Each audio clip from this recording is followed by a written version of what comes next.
আসসালামু আলাইকুম। প্রিয় দর্শক, এই দুনিয়াটা একটা রঙ্গমঞ্চ, আর বাংলাদেশ হলো তার হেডকোয়ার্টার বা সদর দপ্তর, যে যাই বলেন। প্রিয় দর্শক, সাবেক এই বিচারপতি মানিক তিনি ডক্টর এনায়েতুল্লাহ আব্বাসীকে রাজাকার বলে সম্বোধন করেছেন। পক্ষান্তরে পাল্টা জবাবে ডক্টর এনায়েতুল্লাহ আব্বাসী এই সাবেক এই বিচারপতিকে কাফের বলে ফতোয়া দিয়েছেন।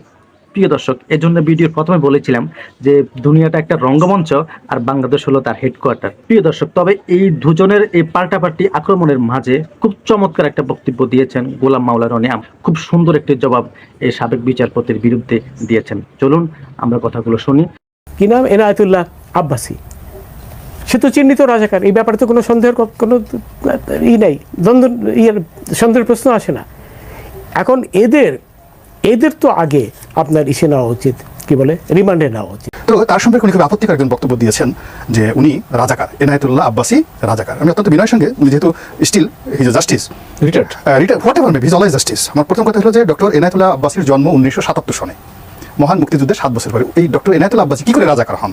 এবং সেই রাজাকার, ওনার মতো একজন মানুষ যদি এইভাবে ইসলামের যুদ্ধ, হ্যাঁ, ওনার মতো একজন বোদ্ধা মানুষ যদি বাংলাদেশের ইসলামের, উনি 1977 সনে জন্ম নিয়েছেন, এত তরুণ বয়স হওয়া সত্ত্বেও এই মুহূর্তে ইসলামী বক্তাদের মধ্যে জনাব দেলোয়ার হোসেন সাঈদীর পরে যদি কাউকে কাউন্ট করা হয় জনপ্রিয়তার দিক থেকে, সবচেয়ে বেশি জনপ্রিয়।